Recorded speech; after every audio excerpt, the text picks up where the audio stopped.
नमस्कार, बाखबर में आपका स्वागत है। मैं हूं राघवेंद्र सिंह। आज हम एक ऐसे विषय पर बात करेंगे जो धार्मिक भी है, आध्यात्मिक भी है और एक तरह से कह सकते हैं कि इस विषय के जो नायक हैं वो कूटनीतिक भी हैं। बात हम कर रहे हैं माखन चोर भगवान कृष्ण की। अब ये शब्द भले ही आप लाड़ में कहते हो, लेकिन मध्य प्रदेश सरकार को इस पर ऐतराज़ है, क्योंकि माखन चोर भगवान कृष्ण को कहना उचित नहीं है। उसकी वजह बताते हैं कि जिनके घर में नंद बाबा के यहाँ जहाँ हजारों गायें हैं, कई बछड़े हैं, बछियाँ हैं, दुधारू गाय का मक्खन है, तो फिर उस घर का लाडला दुलारा कैसे माखन चोर हो सकता है। ये अलग बात है कि वो खेल में, शरारत में माखन की चोरी करके अपने दो मित्रों को बांटा करते थे, लेकिन उनको माखन चोर करना ठीक नहीं है, क्योंकि आज के युग में माखन चोर को लेकर कई जो धर्म विरोधी लोग हैं वो उस पर टीका टिप्पणी करते हैं। टीका टिप्पणी तो इस बात पर भी करते हैं कि उनकी 16,000 से ज़्यादा पट रानियाँ थी। इस पर भी बात करते हैं। उसका भी महाभारत में और श्रीमद् भागवत गीता में और जो धर्म ग्रंथ के विशेषज्ञ वो बताते हैं कि आखिर उनकी इतनी सारी हजारों रानियाँ कैसे हुई, क्योंकि युद्ध के बाद जो विधवा हो गई थी, ऐसा कहा जाता था, किंवदंती भी है और मान्यता भी है कि उनको कोई विधवा ना कहे, इसलिए भगवान ने कहा था कि तुम्हारा विवाह मेरे साथ हुआ है। ये इस तरह की लोकाचार की बातें जो समाज को सुसंगठित और एक तरह से मजबूत बनाती थी। आज इसी पर विस्तार से बात करेंगे कि कान्हा के लिए माखन चोर ठीक नहीं। चर्चा इसलिए भी ज़रूरी है क्योंकि पूरी सरकार इस काम में जुट गई है, और चर्चा के लिए हमारे साथ मौजूद है इस विषय पर मध्य प्रदेश के वरिष्ठ पत्रकार, मानस के जानकार, आध्यात्मिक विषय पर बहुत दखल और अध्ययन करने वाले, रुचि रखने वाले श्री रमेश शर्मा जी। रमेश जी, आपका बहुत बहुत स्वागत है। और हमारे साथ फ़ोन लाइन पर जुड़े हैं, जयपुर की हम बात करेंगे, राजस्थान की। पूरा राजस्थान कान्हा का दीवाना है। मीरा से लेकर आप देखिए कि जो भगवान कृष्ण की वहाँ गाथाएं हैं, जो मंदिर हैं, जो मठ हैं, वो सब कृष्ण के अनुराग करने वाले लोग हैं। और वहीं से जुड़ता है आगरा का वो इलाका जो मथुरा, वृंदावन और गोकुल भी कहलाता है, ये भी राजस्थान के निकट है।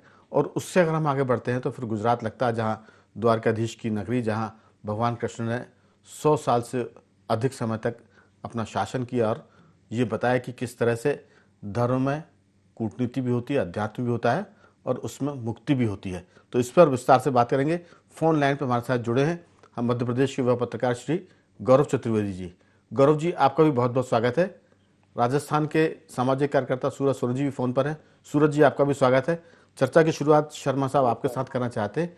माखन चोर शब्द मीठा बहुत है, उसमें माखन जैसी जैसा हम बचपन से सुनते आते हैं, माखन में जिस ढंग की खुशबू आती है, जिस ढंग की उसमें सिल्क जैसी, जिसे कहते हैं ना, सुहानापन रहता है, माखन चोर बुरा नहीं लगता।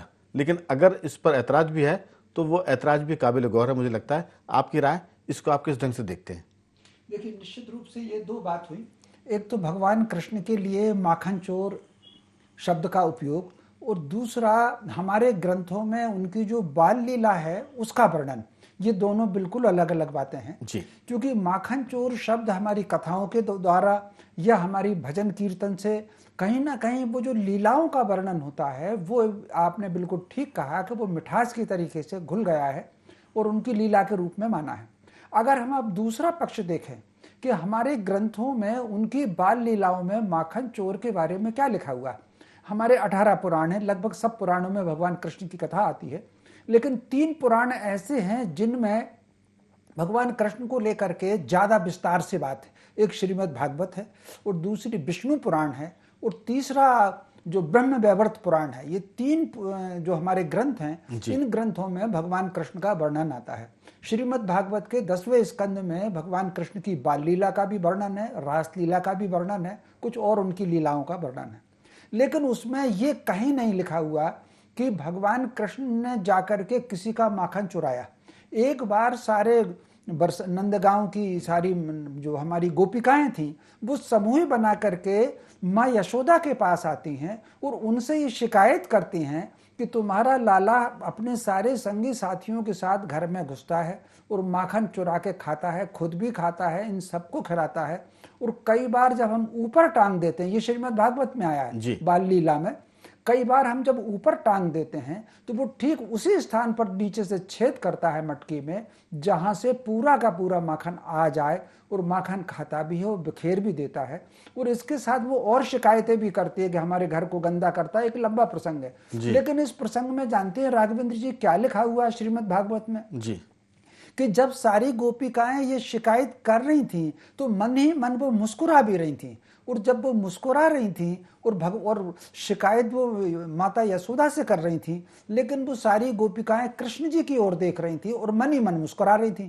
तो उनके भीतर की मुस्कुराहट को यशोदा जी भी समझे, और जब उन्होंने समझा तो उन्होंने भी हंस करके कहा कि चलो आओ हम फला काम कुछ और काम करते हैं आगे चल करके। लेकिन उसमें कहीं ये प्रसंग नहीं है कि उन्होंने जाकर के कृष्ण जी ने खुद माखन चुराया। ठीक उसी प्रकार ब्रह्म वैवर्त पुराण में एक पूरा खंड है, कृष्ण खंडी नाम ही उसका है, ब्रह्म वैवर्त पुराण। उसमें भी कहीं ये नहीं लिखा हुआ है कि वो माखन चुराने जा रहे हैं। और इसी तरीके से विष्णु पुराण में भगवान नारायण के सारे अवतारों का वर्णन आता है, उसमें कृष्ण जी का भी वर्णन आता है, उनकी लीलाओं का भी वर्णन है, लेकिन उसमें भी ये कहीं नहीं लिखा हुआ कि वो माखन चोर है। वस्तुतः ये कई बार चूंकि हम बहुत अंधकार में रहे, 1200 साल तक अंधकार में रहे, तो बहुत सी चीज जुड़ी, जो चीज जुड़ी उनको बिल्कुल किस प्रकार हम सकारात्मक रूप में प्रस्तुत करें, ये फिर हमारे मनुष्यों ने सोचा, और फिर वो माखन चोर चल निकला कुल मिला करके। तो आज समय अगर इतना है तो हमको इस वास्तविकता के साथ, यदि किसी को प्रेम अगर है भगवान कृष्ण भाव के भूखे होते हैं, और कौन उनको किस रूप में पसंद करता है वो उसी रूप में प्रकट होते हैं। अगर हमारी भक्ति माखन चोर के रूप में है तो हम उसी रूप में कर रहे हैं, लेकिन हम ग्रंथों की इस वास्तविकता को भी समझें कि उसमें लिखा क्या है, और जो लिखा गया है उसका संदेश क्या है। वो जो संदेश भी उसमें एक है, इस पर फिर कभी चर्चा करेंगे, ये बात बहुत लंबी होगी। लेकिन कुल मिलाकर के श्रीमद् भागवत में, विष्णु पुराण में और ब्रह्म वैवर्त पुराण पूरा कृष्ण जी के ऊपर है, और उसके बाद भी उसमें माखन चोरी का वर्णन उसमें तीनों में मुझे तो नहीं दिखा है। बिल्कुल, लेकिन अगर माखन चोरी की बात भी इसमें है तो लाड़ में है, वो स्नेह में है, दुलार में है। कई बार हम अपने घर के बच्चों कहते हैं कि ये हमारा बेटा छोटा जो है बहुत शरारती, बड़ा बदमाश है, बड़ा गुंडा है, तो इसका मतलब ये नहीं कि वो गुंडा हो गया हो। वो लाड़ प्यार में घर के बुजुर्ग या बुआ चाची दादा ताऊ चाचा या माँ खुद भी कई बार अपने बच्चे को इस तरह से थोड़ा सा जिसे कहते हैं ना लाड़ लड़ाना, तो ये जो माखन चोर का नाम है भगवान कृष्ण, इसमें कोई शक नहीं कि उनके घर खुद हजारों गायें थी। नंद बाबा तो यही सब था कि उनके यहाँ दूध माखन, और कहते कि उस समय तो दूध की नदियाँ बहा करती थी, इतना दूध होता था। ऐसे दौर में कौन माखन चोरी करेगा। लेकिन मैंने जैसे चर्चा में कहा कि उनके विवाह को लेकर भी बहुत सारी बातें होती है।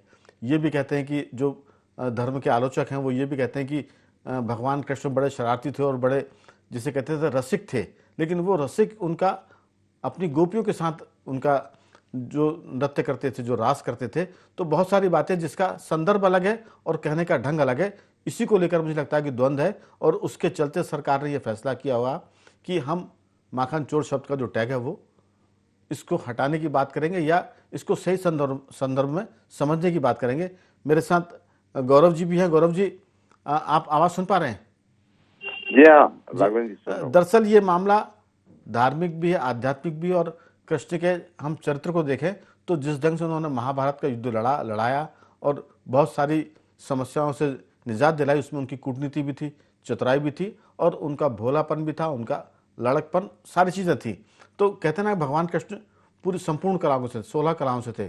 तो माखन चोरी भी वो अपने परिवारजनों को, भक्तों को, गोपियों को रिझाने के लिए करते थे। बाद में माखन चोर एक प्यार का शब्द बनकर रह गया। आपकी राय, सरकार का ये फैसला कितना आगे चल के कारगर होगा?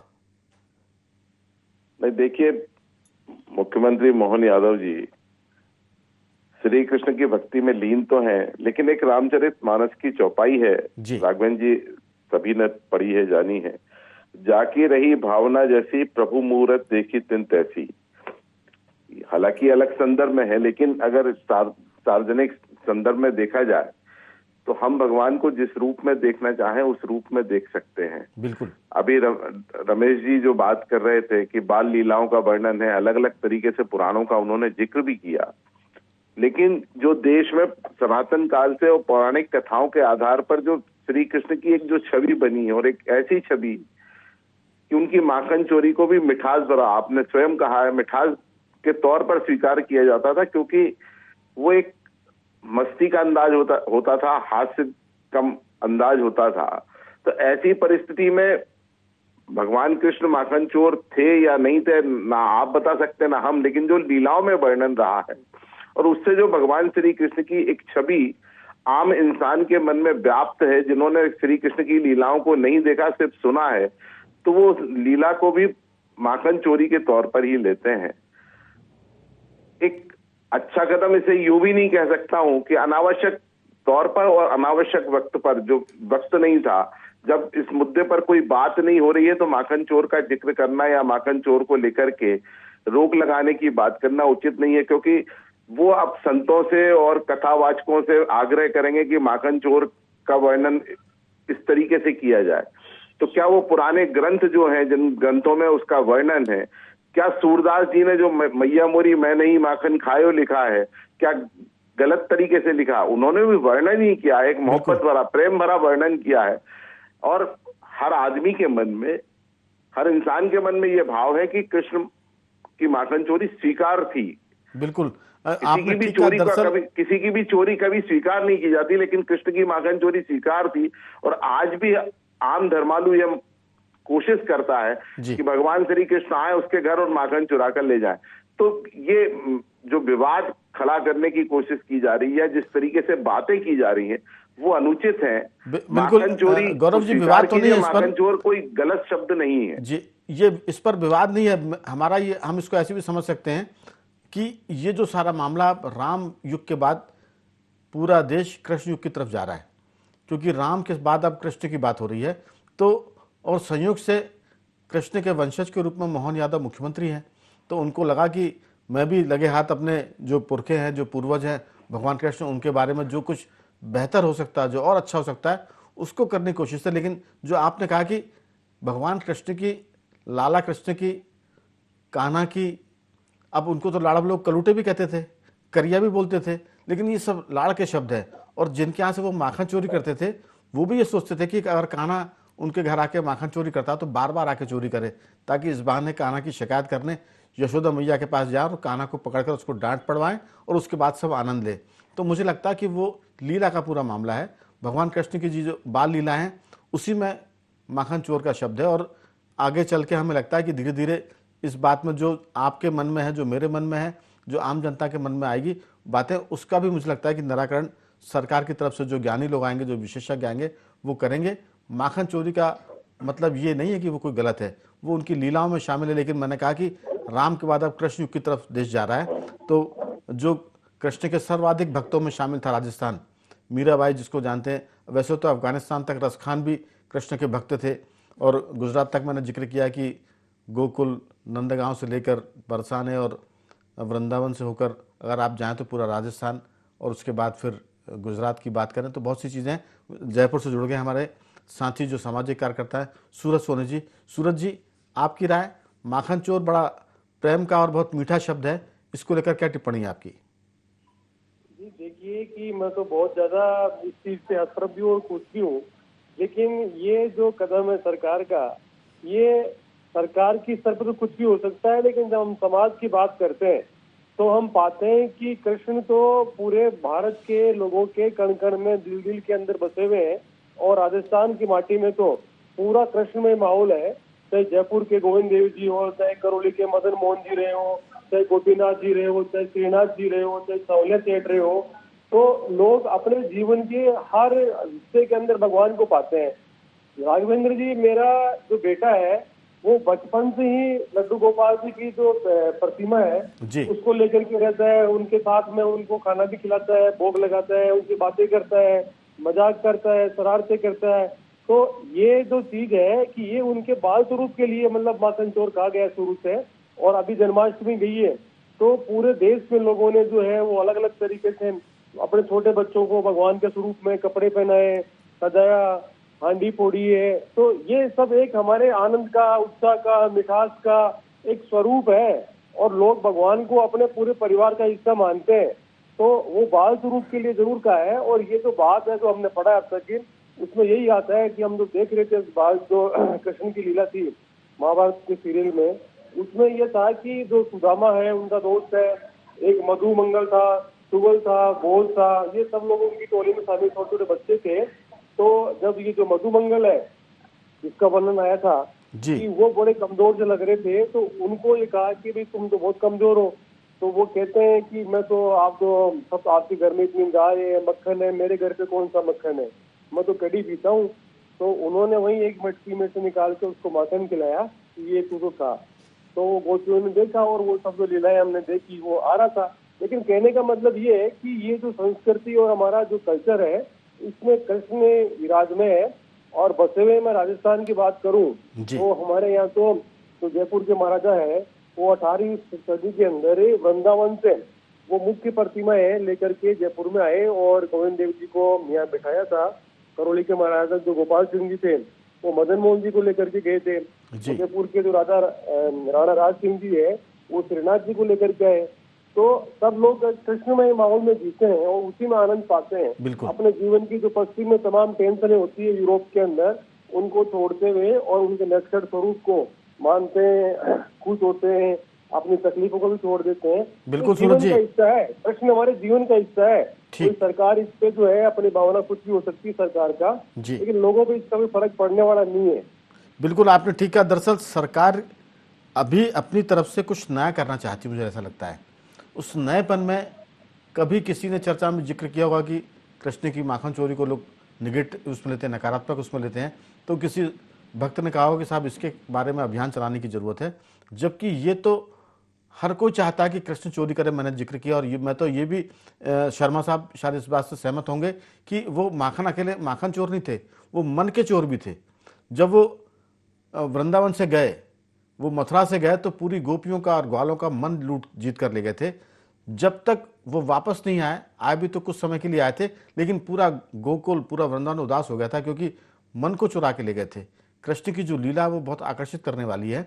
और हमें लगता है कि लोग दो तरह के विचार हो सकते हैं। लोग कह सकते हैं कि माखन चोर गलत है, लेकिन लोग माखन चोरी से ही लाल लड़ाते हैं, उनको माखन मिष्टी खिलाते हैं। और मैंने शर्मा जी कहा कि हर गोपी की इच्छा होती होगी कि कान्हा मेरे घर में आ और माखन चुरा कर ले जाएं, ताकि मैं उनको डांट सकूं, उनको हाथ पकड़ के उनके गालों को मसल सकूं और यशोदा मैया से उनकी शिकायत कर सकूं। इसका भी एक अलग आनंद था, मुझे लगता है। आपकी राय? देखिए, निश्चित रूप से बिल्कुल आपने सही कहा। नरोत्तम दास जी एक कवि हुए हैं और उनकी ये कविता जिन लोगों ने हिंदी साहित्य में एमए किया होगा उन्होंने पढ़ी भी होगी। उसमें गोपियां कहते हैं कि ऊधो मन न भये 10-20, एक हतो तो श्याम जू ले गए। ये जो ऐसे एक पूरी लंबी कविता उसमें है, तो निश्चित रूप से कि एक हतो तो श्याम जू ले गए, ऊधो मन न भये 10-20। ये एमए माखन चोर तो ठीक है, आप अब ये मन के चोर में क्या करोगे? तो निश्चित, तो लेकिन एक बात हमको राघवेंद्र जी समझना है जी, परतंत्रता के समय में, सल्तनत काल के समय में, अंग्रेजी काल की जो विषम परिस्थिति थी, उस विषम परिस्थिति में हमारी सनातन संस्कृति को किस प्रकार जीवित रखना, किस प्रकार हमारे आदर्श पात्रों को, क्योंकि उस समय सारी शिक्षा का और स्तर सारा समाप्त हो गया था। भारतीय जनमानस, हम सबके पूर्वज प्राण बचाने और पेट भरने के संघर्ष में थे। उस संघर्ष में जितनी सरल भाषा में समझाने की बात हो सकती है वो सारी की सारी समझाई, उनको रोचक भी बनाया और रोचक बना करके समझाया। अब चूंकि ये दोनों कालखंड अगर समाप्त हो गए हैं, हम स्वतंत्रता में हैं, तब हमको समझना पड़ेगा सत्य को। पढ़ करके समझना एक बात है और सुन करके राय बनाना बिल्कुल दूसरी बात है जी। तो हमको सुनकर के राय बनाने की स्थिति से अब अलग आना है, हमको पढ़ करके राय बनाना है। भगवान कृष्ण ने गोकुल छोड़ दिया था 11 साल 7 महीने में। कल्पना कर सकते हैं 11 साल, और दोबारा फिर कभी वो लौट करके नहीं गए। और इन 11 साल 7 महीनों में ही उन्होंने कितनी लीलाएं की हैं। उसी में कालियादेह हुआ है और उसी में वो जो पूतना है शायद वो मारी गई है, उसी में वो जो राक्षस जो पेड़ बन के था वो मारा गया है। तो उतने सारे संघर्षों के बीच में 11 साल 7 महीने में उन्होंने छोड़ दिया था। तो कुल मिलाकर के उनकी लीलाओं का संदेश क्या है, ये वर्णन करने का संदेश क्या है।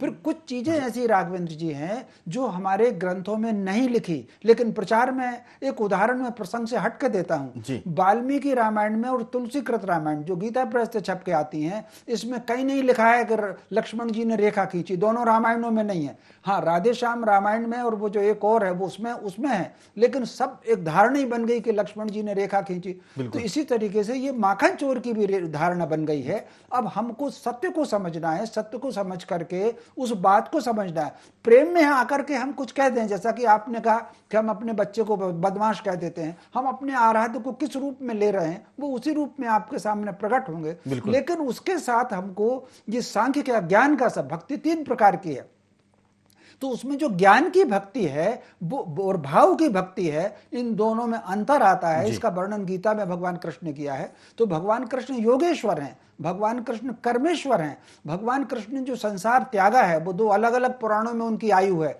एक में 125 वर्ष है, एक 135 वर्ष है। अगर 11 साल 7 महीने हम निकाल दें उसमें से, तो वो करीब 115 साल 120 वर्ष उन्होंने संसार में क्या किया उसकी बात नहीं करेंगे। रास का भी आप कल्पना कर सकते। बस ये लाइन कहकर के बात खत्म करता हूं। 10वें स्कंद में केवल और केवल श्रीमद् भागवत के 12 स्कंदों में से 10वें स्कंद के 3-4 अध्याय में रास की बात आती है। थोड़ा रेफरेंस 8वें 9वें में 7वें में भी आता है। लेकिन कल्पना कर सकते उसमें जो रास है वो शरीर का है ही नहीं। शरीर स्थिर हैं सबके, सबके मन कृष्ण के साथ हैं। ये ठीक उसी प्रकार है कि देश भर के करोड़ों लोग भगवान के अपने पास अनुभव कर रहे हैं कि तो आप हमारे साथ भोजन कर लो, तो करोड़ों लोग अनुभव कर रहे हैं। तो जितनी भी गोपियां हैं वहां पर वो सभी अनुभव कर रहे हैं कि उन कृष्ण भगवान कृष्ण उन्हीं के साथ रास कर रहे हैं, उन्हीं के साथ नृत्य कर रहे हैं। वो भाव का नृत्य है, वो शरीर का नृत्य नहीं है, वो मन का नृत्य है, वो आत्मा का नृत्य है। तो कुल मिलाकर के हमको जो लिखा है उसको ढंग से पढ़ना, फिर उसको समझना, सुनकर के राय नहीं बनाना। एकदम। दरअसल सारा मामला भाव का है, और आपने तो 5000 वर्ष पुरानी हम बात कर रहे हैं, लेकिन अभी की बात है 30-40 साल पुरानी। इंदिरा जी के बारे में कहा जाता है कि अटल जी ने कहा था कि वो दुर्गा हैं। अटल जी ने खुद इसका बहुत खंडन किया कि मैंने दुर्गा उनको नहीं कहा, लेकिन मैं उनको अगर मेरे नाम से चल पड़ा तो मैं मान लेता हूँ इसको। तो बहुत सारी बातें चल पड़ती हैं। जैसे आपने कहा वो माखन चोर हैं, इसमें कोई शक नहीं, लेकिन वो माखन चोर उनकी बाल लीलाओं में शामिल था। और अगर वो नहीं भी हैं तो भी भारतीय जनमानस को, सनातन को ये स्वीकार है, और जब कुछ चीज़ स्वीकार हो जाती है तो फिर वो सच भी होती है, ऐसा मान लेते हैं। गौरव जी, बहुत छोटी टिप्पणी आपकी, क्योंकि ये धर्म के साथ साथ योगेश्वर का मामला है, कृष्ण का मामला है। राम से भी बड़ा इसलिए हम कहते हैं क्योंकि राम 14 कलाओं से थे, ये 16 कलाओं से थे, ये पूर्ण ब्रह्म थे। आपकी बहुत छोटी सी टिप्पणी। राम और कृष्ण के बीच की प्रतिस्पर्धा नहीं है, ये प्रतिस्पर्धा राजनीतिक तौर पर पैदा की जा रही है, और इस पर रोक लगाया जाना बहुत जरूरी है। माखन चोर पर रोक ना लगाई जाए, लेकिन राजनीतिक प्रतिस्पर्धा पर रोक लगाई जाए, मैं इस बात के पक्ष में।